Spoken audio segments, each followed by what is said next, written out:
From New York, this is Democracy Now! Once we saw the actual initial reports, we just started realizing that there was benzene in the air. There was lead in the air. I was already getting warnings that there were many more potential toxic exposures.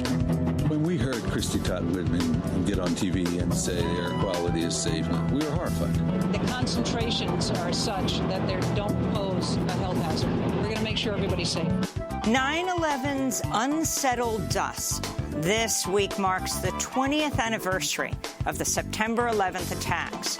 We look at an enraging new documentary on the impact of the toxic, cancer-causing smoke and dust that hung over Ground Zero, sickening so many. Yet how the Environmental Protection Agency told people the air was safe to breathe. Were they trying to save Wall Street? We'll speak with Democracy Now!'s Juan Gonzalez, who helped expose the public health crisis despite intense pressure not to. And we'll talk to a student whose school, Stuyvesant High, near the site, reopened before the smoke had stopped burning. We'll also look at how 9/11 responders had to fight for health care justice while they were sick and dying. We'll speak with Joe Zadroga, the father of police detective James Zadroga, who died of a respiratory illness after assisting in rescue efforts at Ground Zero, about how he had to fight to get his illness recognized. Treated him terrible. The department refused to admit that he was sick, and they just persecuted him, and they wouldn't give up. They wanted him to quit. They would send a sergeant to the house to make sure he was in the house, because they were hoping to catch him outside the house where they could discipline him and probably fire him. That's how much they wanted to get rid of him, to say that he wasn't sick. All that and more coming up.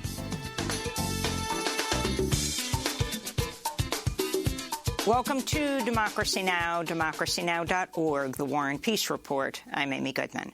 Unemployment benefits for millions of U.S. workers expired on Labor Day after President Biden declined to press the Democratic-led Congress to extend assistance, even as many states suffer their worst surge of the pandemic. An estimated 9.3 million jobless workers lost benefits, along with 26 members of their households who relied on their income. The cutoff of aid came after the Labor Department reported the U.S. economy added just 235,000 jobs in August, a significant slowdown due largely to the spread of the Delta coronavirus variant. The unemployment rate for African Americans rose 0.6 of a percentage point in August to 8.8%. On Labor Day, President Biden met with members of the International Brotherhood of Electrical Workers in Wilmington, Delaware, shaking hands and posing for selfies. Across the United States, at least 1,000 schools in 35 states have canceled in-person classes since the start of the school year, with tens of thousands of students forced to quarantine due to community spread of coronavirus. A disproportionate number of closures have come in the Deep South, where vaccination rates are lowest and public health measures in schools are lax to non-existent. Cases are rising fastest in school districts where students have been back in classrooms for weeks.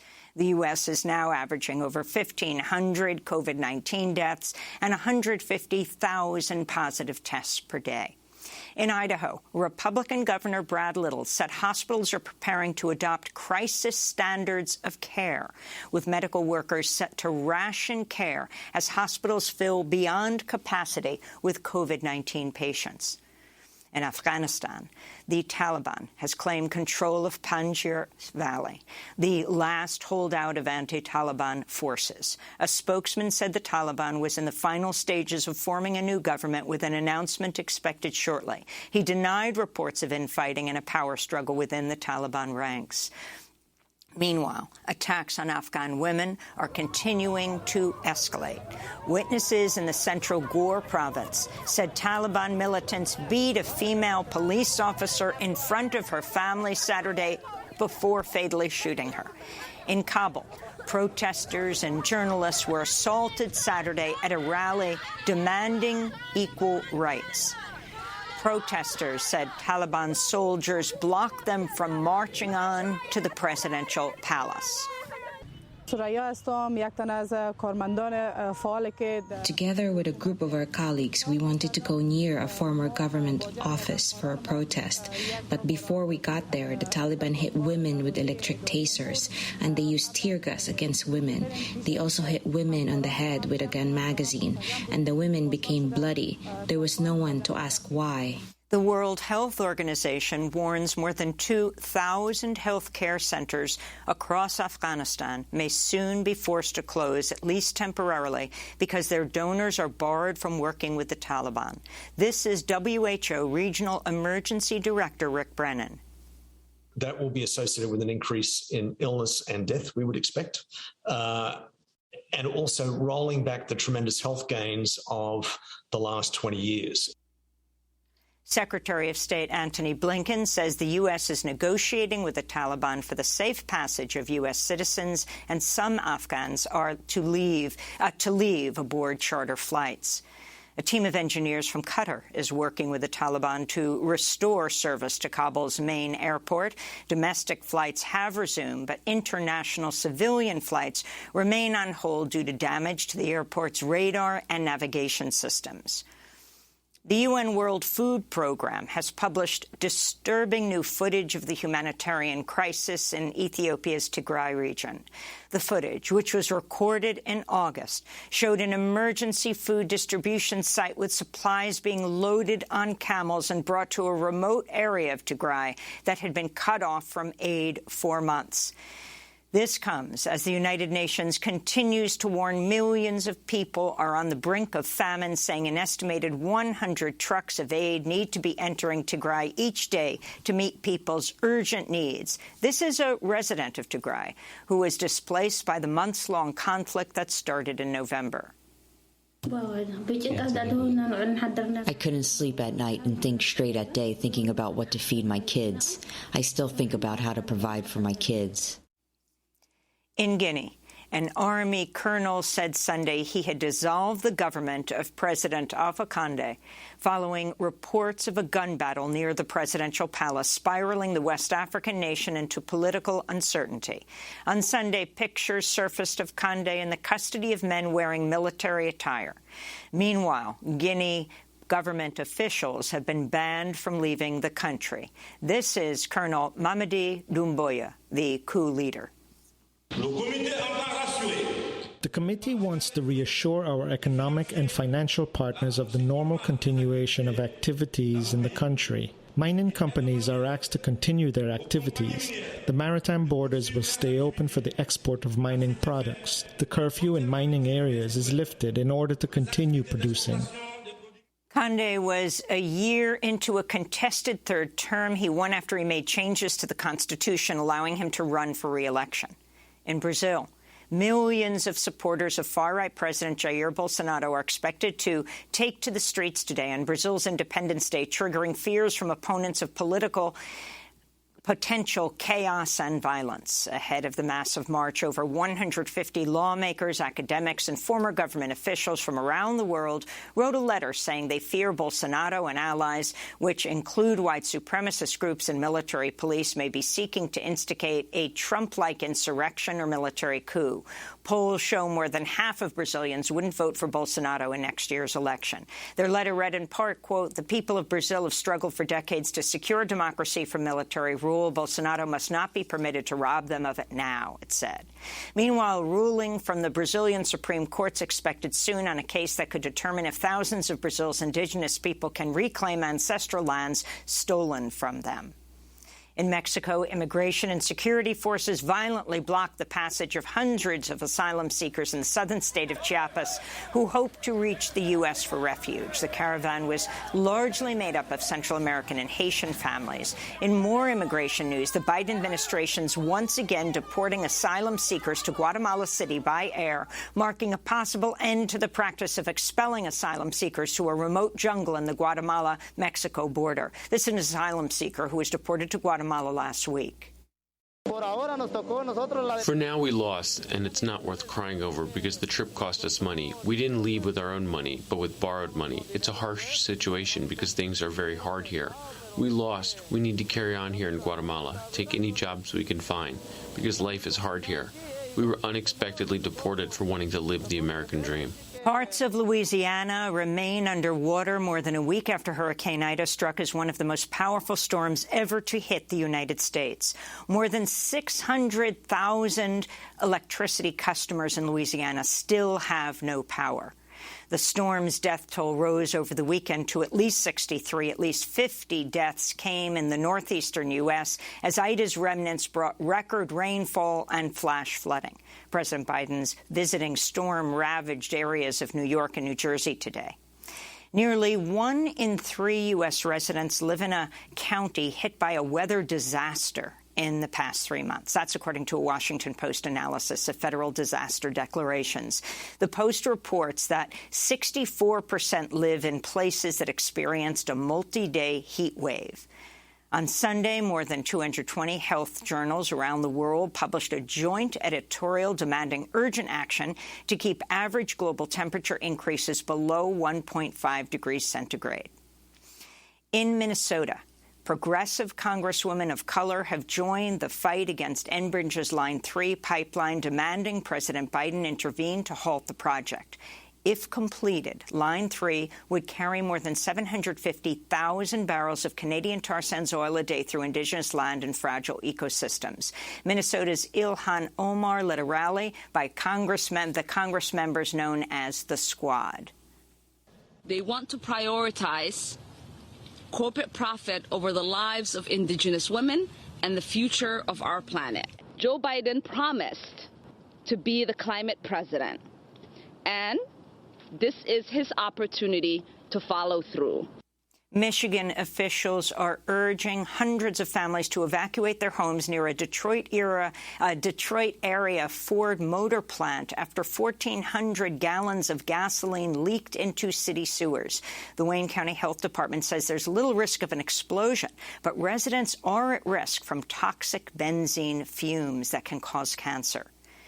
In Lakeland, Florida, a former U.S. Marine sniper carrying multiple guns and wearing full-body armor targeted a family apparently at random early Sunday morning, killing 4 people in their own home. Among the dead was a mother and a 3-month-old baby she was cradling. An 11-year-old girl who was shot 7 times survived. The shooter also killed the family's dog. The gunman, 33-year-old Brian Riley, was wounded during an intense gun battle with police and arrested. Riley was deployed as a Marine sharpshooter in both Iraq and Afghanistan between 2008 and 2010. Riley's girlfriend said he suffered from post-traumatic stress disorder. He had a concealed weapon license and was working as a security contractor. Actor Michael K. Williams, best known for bringing to life the character of Omar Little on HBO's acclaimed series The Wire, has died. He was 54 years old. Williams was found unresponsive in his Brooklyn apartment Monday afternoon. His death is being investigated as a potential drug overdose. In a 2017 interview with the New York Times, Williams opened up about his struggles with substance abuse. He said, quote, "Addiction doesn't go away. It's an everyday struggle for me, but I'm fighting," unquote. And legendary Greek composer Mikis Theodorakis has died at the age of 96. His popular songs and music, including the scores for the movies Zorba the Greek and Z, were banned during the military dictatorship of the 60s and 70s in Greece. And Theodorakis spent much of his 3 years of banishment in a remote village and in prison. And in Mexico City, a statue of Christopher Columbus that was removed last year will be replaced by a statue of an indigenous woman. Mexico City's mayor, Claudia Sheinbaum, made the announcement Monday. It is a great recognition of the 500 years of resistance by indigenous women in our country. This is for them. We owe them and the history of our country, of our homeland. And those are some of the headlines. This is Democracy Now!, democracynow.org, the War and Peace Report. When we come back, 9/11's unsettled dust. Yes, this week marks the 20th anniversary of the September 11th attacks. We look at an enraging new documentary on the impact of the toxic, cancer-causing smoke and dust that hung over Ground Zero, and how the Environmental Protection Agency, were they protecting Wall Street, told people the air was safe to breathe. Stay with us.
The Partisans by Mikis Theodorakis. The Greek dissident was imprisoned for years, famous for the musical scores of Zorba, Z, and so much more. He died this weekend. This is Democracy Now!, democracynow.org, the War and Peace Report. I'm Amy Goodman in New York, joined by my co-host, Juan Gonzalez, in New Brunswick, New Jersey. Hi, Juan.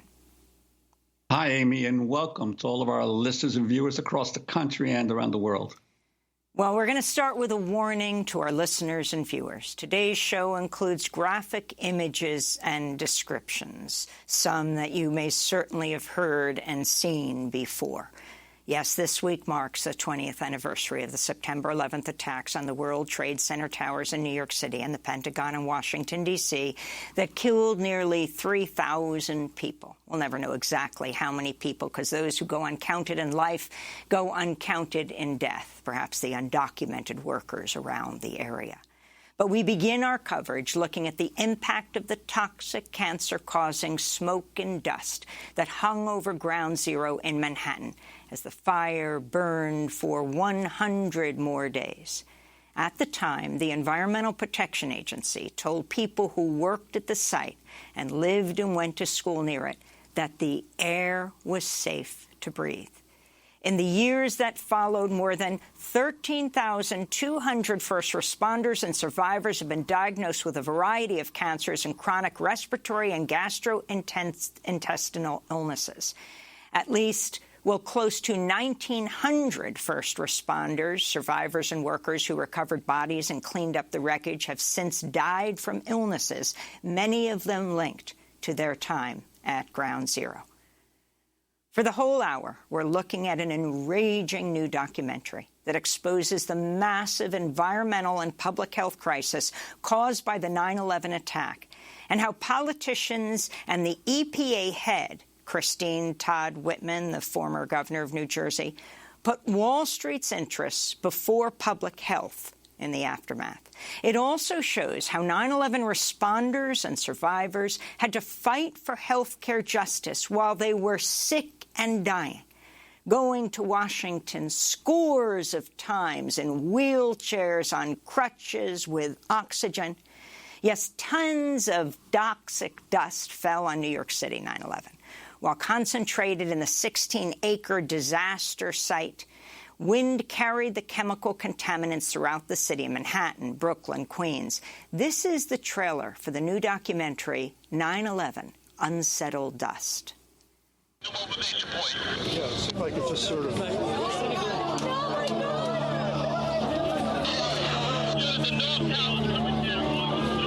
this way.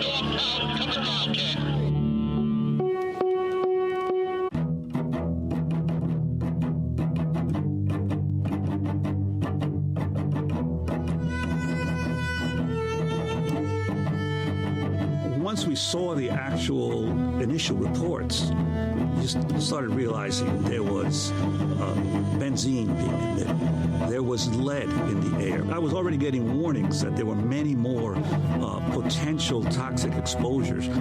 When we heard Christy Todd Whitman get on TV and say the air quality is safe, we were horrified.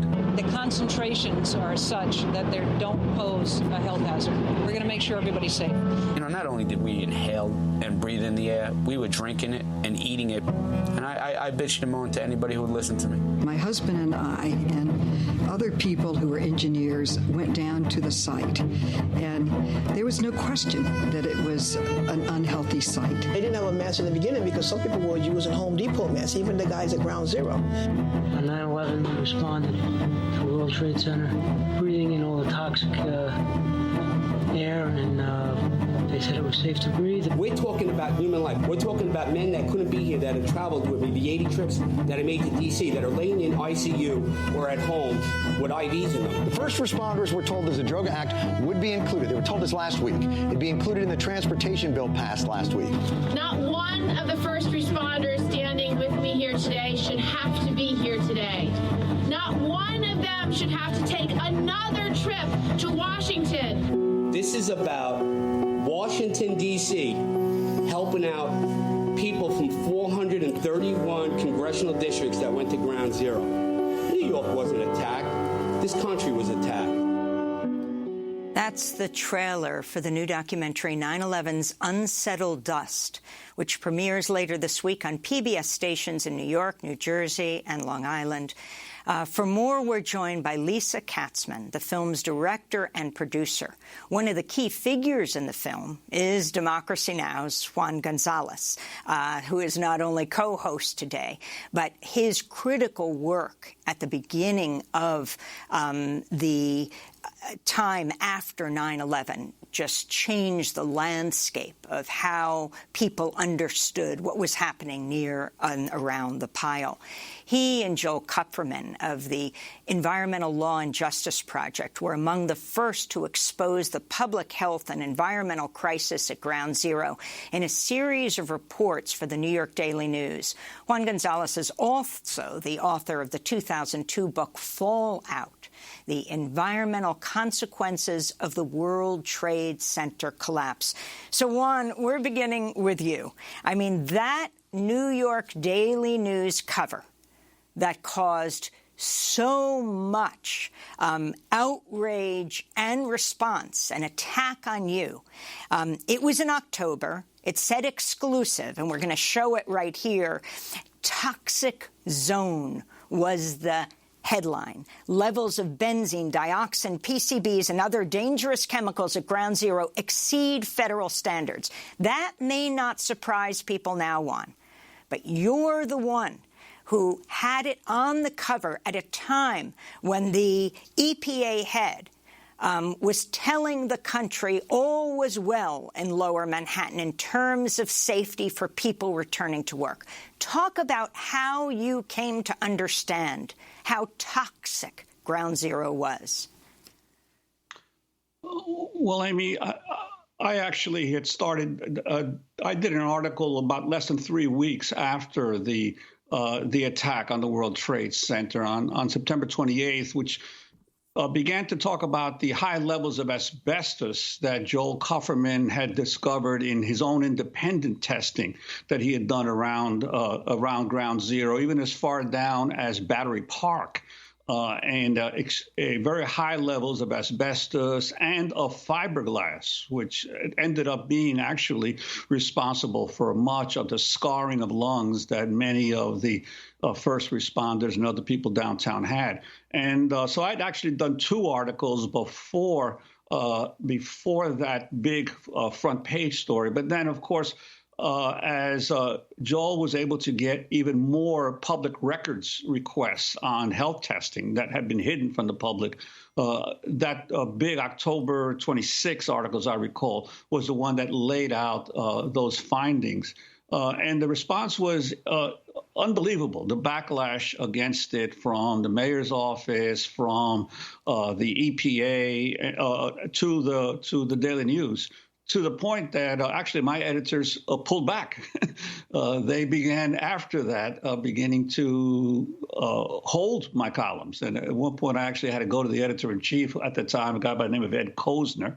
And I said, Ed, why are you holding up my follow-ups on this? And he says, well, you know, City Hall says this, and EPA says you're overstating the problem, you're sensationalizing, and the New York Times is not following our stories, and none of the other press are agreeing with us.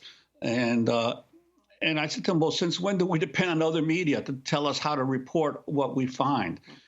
So it became clear that the paper had been cowed by the federal and the city government. So I said to Kozner at the time, I said, Ed, you don't really know me. You just got here about a year ago, and I don't know you. So this is what I'm going to do. You run the paper. You're in charge of the paper, and I'm in charge of my column. So I'm going to keep writing about this issue because I don't want it on my conscience that 20 years later, people are going to start getting sick and dying because we didn't warn them of the potential health effects here.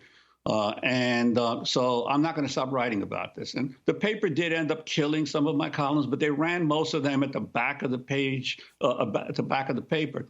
My only mistake was believing that it would take 20 years for people to get sick. It actually took far less. It took about 5 years for the deaths and the severe illnesses to really become apparent. And by then, the paper had a new management, a new editor.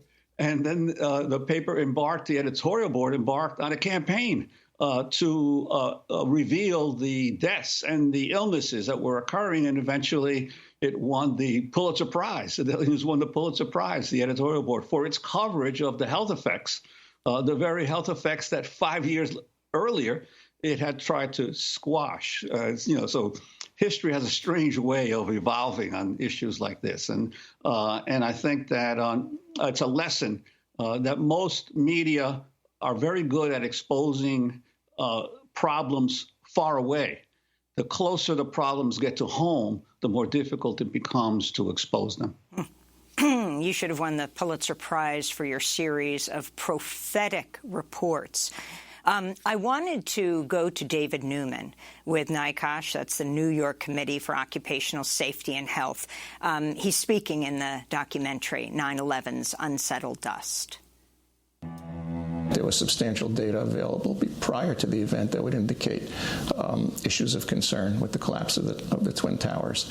One of those was the widely known and widely documented and widely advertised heavy use of asbestos during the construction of the World Trade Center project. So the figure that is in widespread circulation and uncontested is that there were 400 tons of asbestos used in sprayed on fireproofing material in the Trade Center construction. That figure excludes probable additional asbestos used in pipe insulation and other applications. So there's a huge amount. I think it's safe to say that whatever was in the World Trade Center was released into the general environment. Nothing disappeared. Nothing disappeared. Whatever was inside the World Trade Towers became what we breathed. That's David Newman with the New York Committee for Occupational Safety and Health. And Juan, you talked about the New York Daily News winning the Pulitzer, but you didn't, and you should have. You were the one who led the way in exposing this. I wanted to bring in the director, Litsa Katzman, director and producer of this utterly devastating documentary, 9/11's Unsettled Death. 9/11's Unsettled Dust. It could be Unsettled Deaths, and we're going to be talking about that in a minute. But talk about why you chose to make this film and the significance of a crusading reporter like Juan Gonzalez and others who were putting out this information, going against the financial establishment. Let's remember who the country's mayor was at the time, Rudy Giuliani, the Environmental Protection Agency administrator, who now says, okay, maybe she made a mistake. She dreads the 9/11 anniversary because of this. Christine Todd Whitman saying everyone back to work. Well, it's an honor to be on the show, and hello to both of you. Hi, Juan. It's good to hear you report on those first stories that you did again. Yes, the reason that I was drawn to make the film is I'm a member of, I live downtown. I live 4 blocks from the World Trade Centers and then what became Ground Zero. And I witnessed the recovery, the rescue and recovery effort through looking through my living room windows at it over a number of months. And it was very evident. Fortunately, at the time, I had a teaching job upstate, so I was not in my apartment on a full-time basis. But to anybody that lived here, who spent any time here or near downtown Manhattan, it defied one's senses and common sense to imagine that this wasn't a horrendously, off the charts environmental disaster. And so the statement that the air is safe, the denials that were made were utterly absurd. The level of disconnect from reality is almost legendary, I would say, at this point. It's really hard to fathom that those things were said. And the reason that I felt that I needed to make the film was to address that and to address the lack of accountability at the time. And then what ensued, in the years afterward, is that lack of accountability traveled through the courts. It traveled through the way that Republicans in Congress thought about what should be done to help first responders.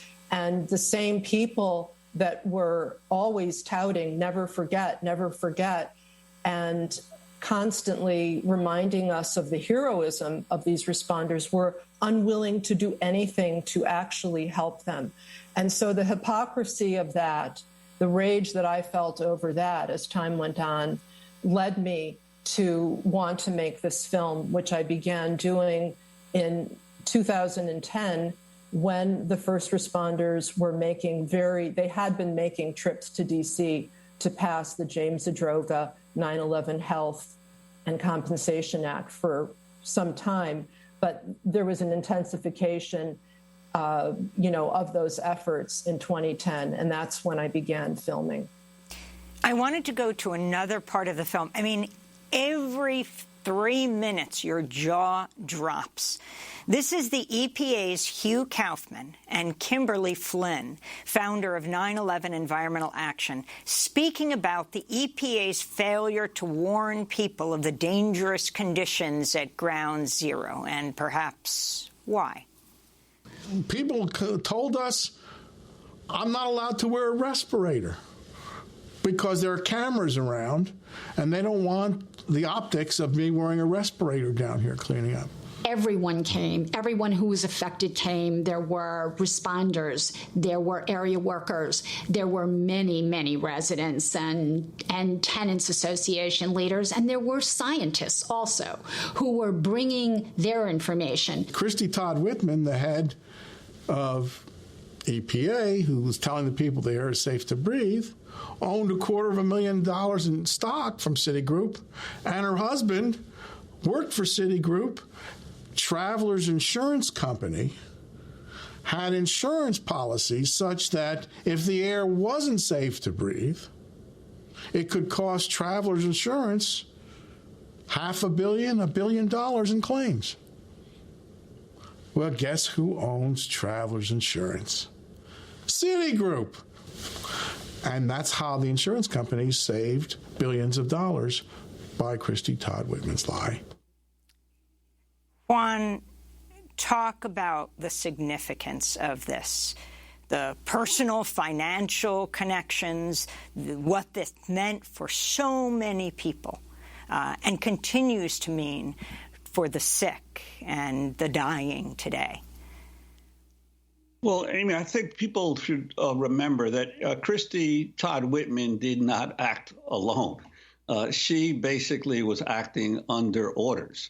And it was later revealed, I think, by the Treasury Secretary under the Bush administration that George Bush the president at the time, had directly ordered that Wall Street be reopened within a week of the attacks because there was a fear in the administration that the continued closing of the financial markets was going to have a disastrous effect on world capitalism. So basically, once Bush ordered that the Wall Street be reopened, and that meant that thousands and thousands of financial industry workers had to come back to downtown Manhattan, then the health officials, including Christy Todd Whitman, had to justify the orders. And rather than do the science first and then figure out what the policy was established and the science was made to fit the facts.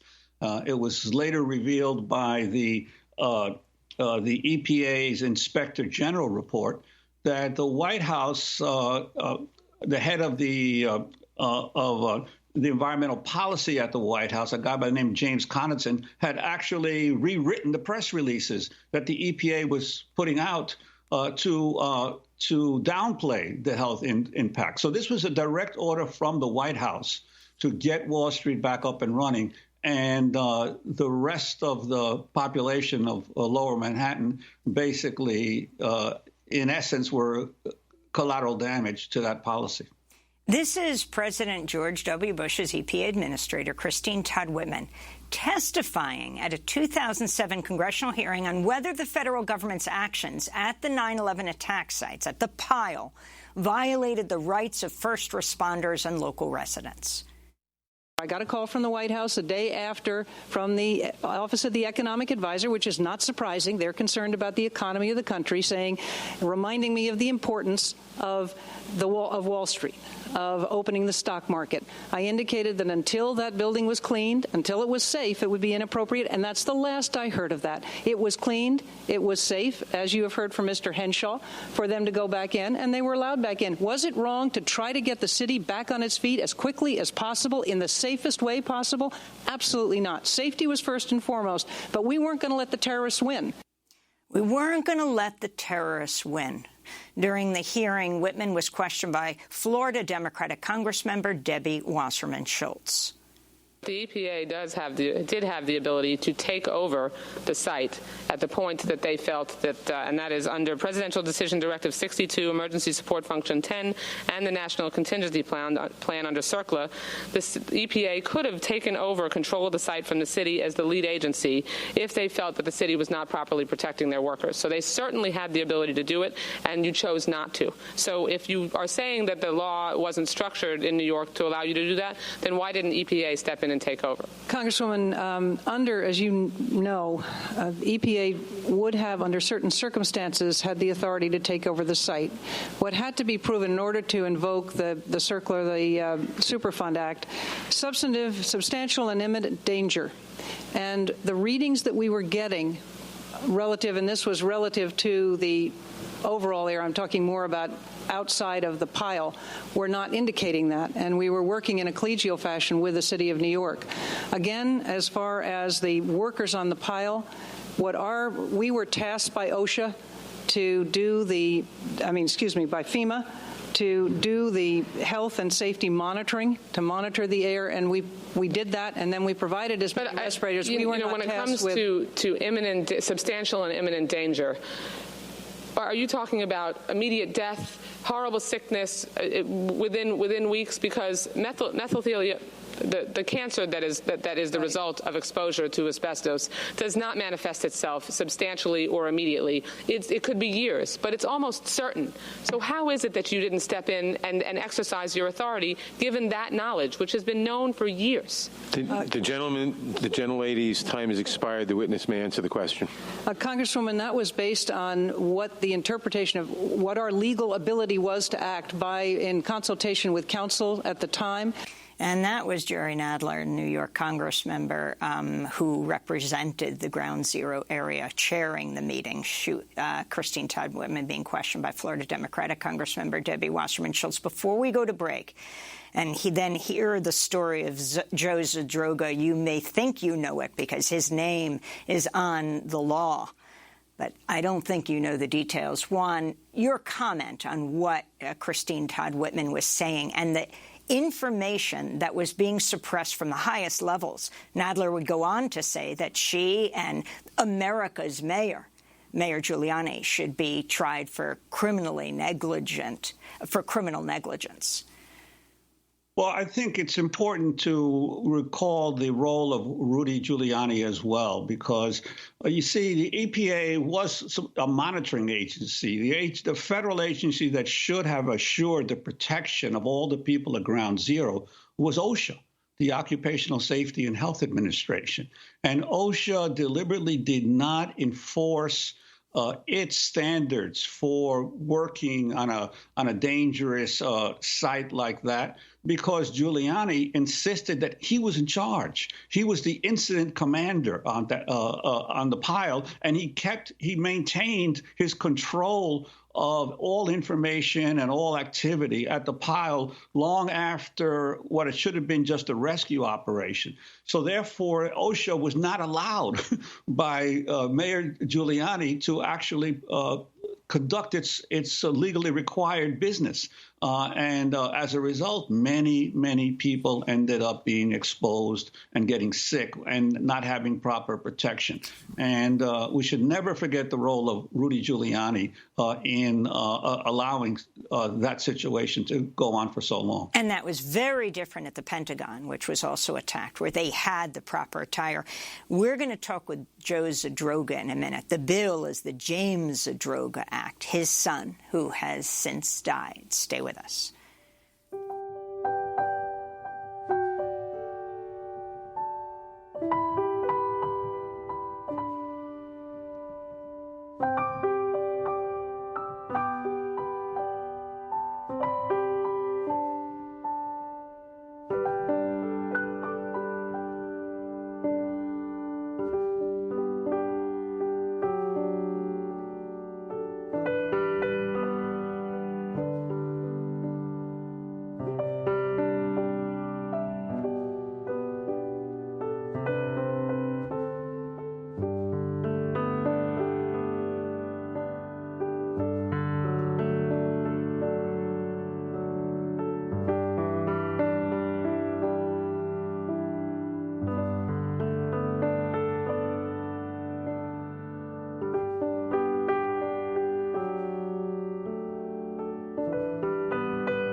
A Hunting We Will Go, performed by the O'Neill Brothers. It was sung by Michael Williams in The Wire, well known for that. Michael Williams, who has died at the age of 54 in Brooklyn. This is Democracy Now!, democracynow.org, The War and Peace Report. I'm Amy Goodman with Juan Gonzalez as we spend the hour looking at the outraging film, 9/11's Unsettled Us, the powerful documentary following the 9/11 responders and other survivors who had to fight for health care justice while they were sick. In this clip, we hear Joe Zadroga discuss his son James, a 9/11 responder, and then New York Congresswoman Carolyn Maloney. My son Jimmy, who was an NYPD detective, he was actually sick as soon as he got home. 3 months after the event, I said to him, let's go to Columbian Presbyterian Hospital and go talk to, the pulmonologist, the head pulmonologist in Columbian Presbyterian. And I took him. We went to the hospital. The doctor sat with him for an hour or so and examined him and told us to come back in 2 weeks. Well, when we came back in 2 weeks, the doctor brought us into his office with nice cushioned chairs and everything and sat us down and just said, Jimmy, I'm not going to treat you. And we were shocked. And we said, what do you mean you're not going to treat him? He said, no, I'm not going to treat him. And he got up and walked out. And, we were a little dumbfounded. And we looked at each other. We couldn't understand why this doctor wouldn't treat him. And as we were going down the elevator, I said to Jimmy, this is going to be a long process. I said, and tell you the truth, you're screwed. They're not going to take care of you. The department treated him terrible. The department refused to admit that he was sick. And they just persecuted him.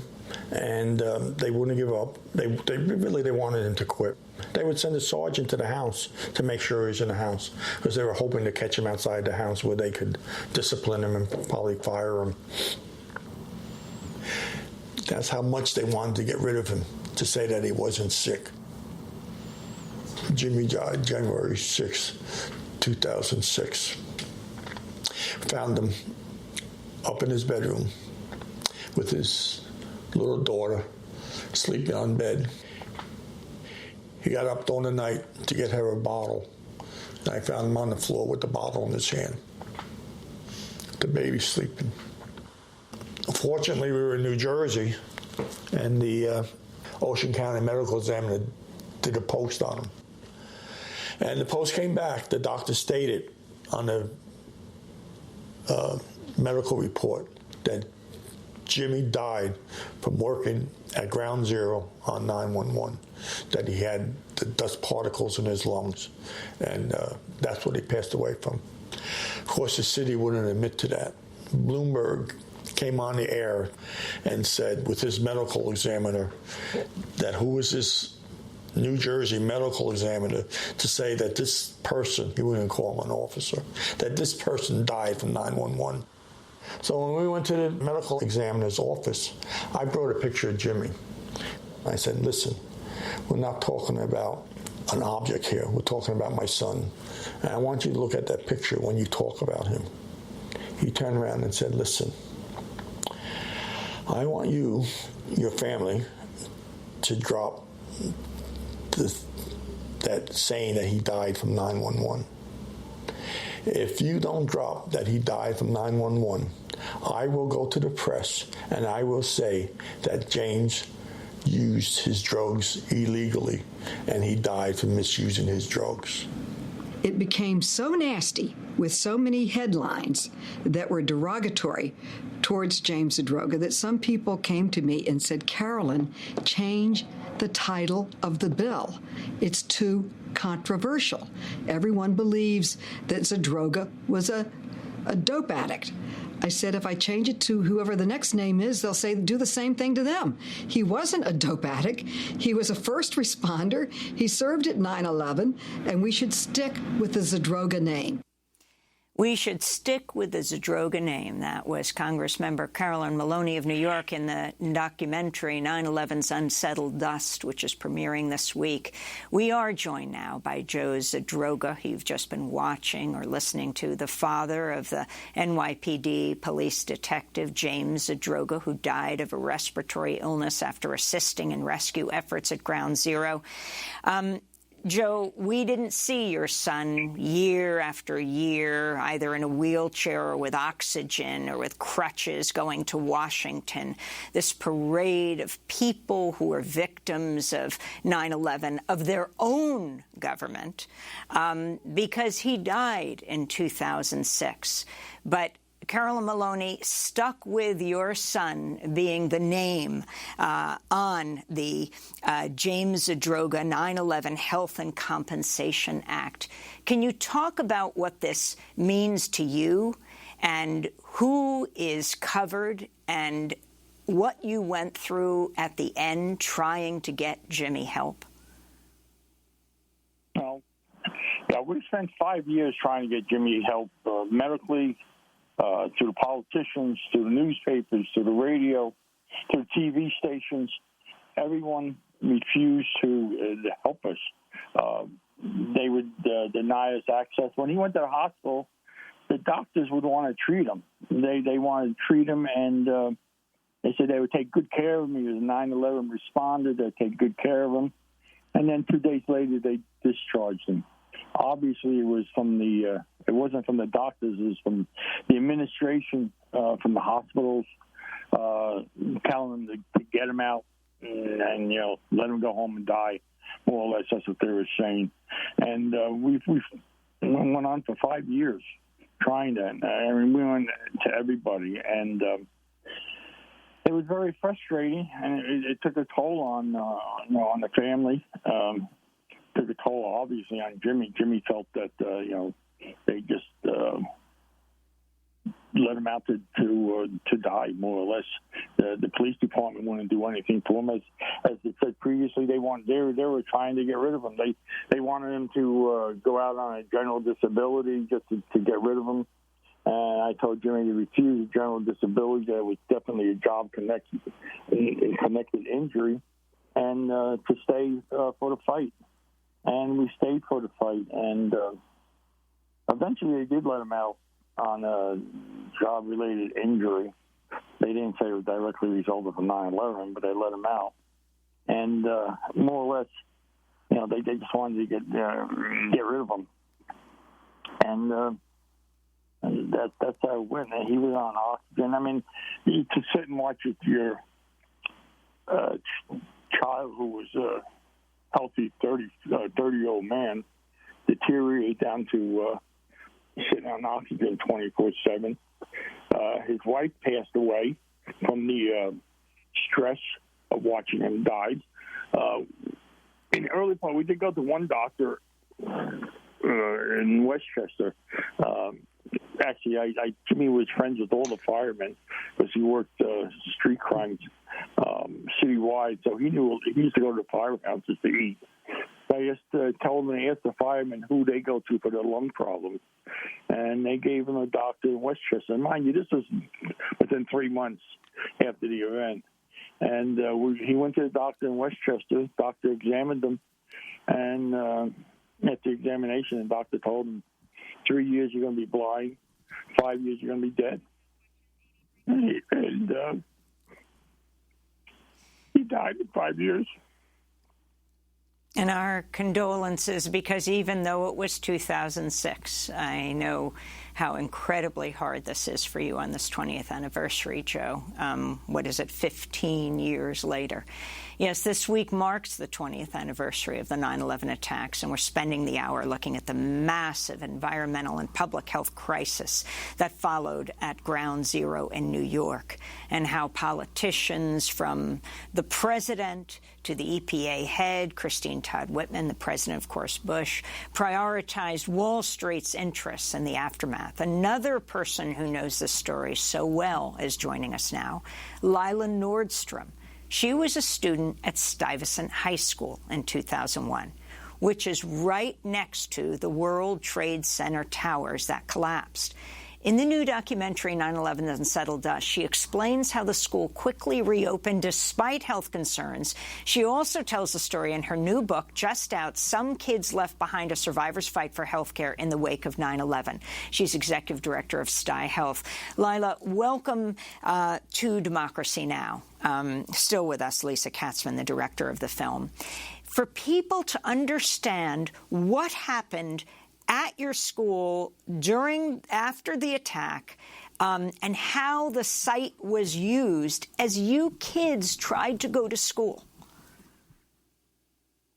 I mean, I think that the thing to understand is that our school wasn't just next to the World Trade Center site, but we were also in the center of the cleanup operations.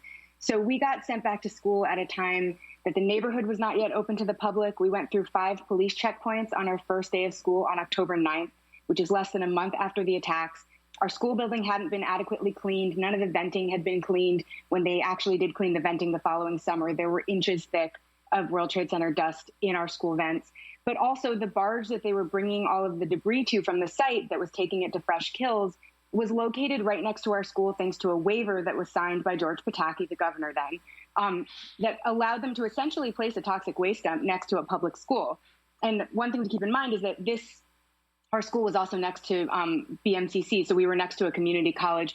There were thousands of students that were attending school there in that period, and there were not any safety precautions being taken to protect us as we walked to and from school. The building that we were attending school in smelled like smoke, 24 hours a day for the entire length of time. And we were there for 9 months of the cleanup operations, starting in early October. And Lila, what would the parents talk? Because I remember reporting on the head of the Parents Association at that time, and we're talking about the best high school in the city of New York. And Marilena Christodoulou was constantly battling with school officials and being told that everything was safe, and yet test results inside of Stuyvesant High School were showing abnormally high levels of lead and other contaminants. Yeah, and a lot of, this was an ongoing conversation. It began as soon as we got back because, the Parents Association found that we had really been misled about what the safety of the conditions in the school would be when we returned. So we were told that they would be installing these HEPA filters in the, in the school air system, and that they had spent $1 million cleaning the school, and that just seemed like a large sum. They kept throwing out that number as if that was like a meaningful indication of how safe things were. And when we got back, the parents found that the surrounding area was not yet safe for habitation. And so, of course, the school wasn't safe for habitation, but also a lot of the things that they had said they would do to protect the air inside of the school had not actually been done. And so the Parents Association and the Board of Ed kind of embarked on this contentious journey where they would each hire their own, air quality experts to examine the air quality. And they were kind of calling each other's results into question. Meanwhile, though, almost immediately upon our return, students started getting nosebleeds and headaches, and a chronic cough was, I would say, going around, but it wasn't a contagious chronic cough. It was just from the air. The school nurses line was backed up. Even the New York Times reported that no one could get in to see a school nurse at Stuyvesant. And as in that very article, as they are telling, as they're reporting that no one can get in to see a nurse and there's widespread, respiratory issues going on in the school, the Board of Ed is saying, yeah, but don't worry, there's not going to be any long-term consequences to this. Lila, we only have a few minutes, and I just wanted to make sure, an HBO doc is coming out this week, documentary about you, about the Stuyvesant High kids. It does not mention this issue of the environmental health. And one of the people featured is a woman named Catherine Choi. You write about this in the New York Daily News. And at the very, very, very end of the doc, it mentions, and she died of cancer. It doesn't say 9/11 related cancer, but how this has been whited out of the history.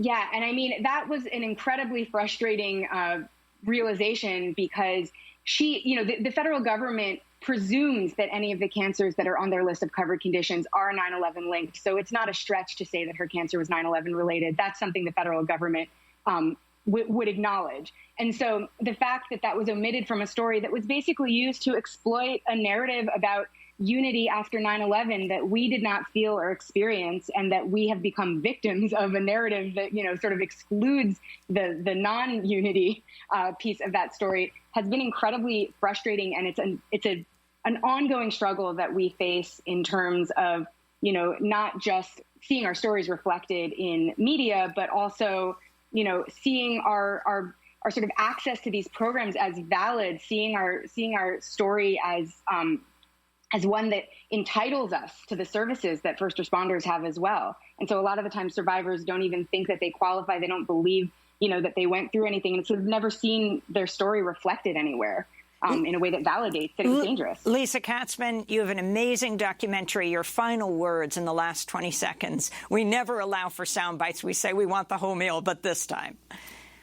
I think that the takeaway of this film is that this issue of lack of accountability that our political leaders have. I think that 9/11 is the beginning of a period of history where we see an increase of this. We saw it in the BP disaster. We even see it in the way the egregious way that masking was handled during the COVID times, where FEMA was completely corrupted. We're going to have to leave it there, but I thank you so much for this remarkable documentary. It's called 9/11's Unsettled Dust, directed by Lisa Katzman. Lila Nordstrom, your new book, Some Kids Left Behind. This is Joe Zadroga, father of NYPD Detective James Zadroga, and the remarkable, should have won the Pulitzer Prize, Juan Gonzalez. I'm Amy Goodman. Thanks for joining us.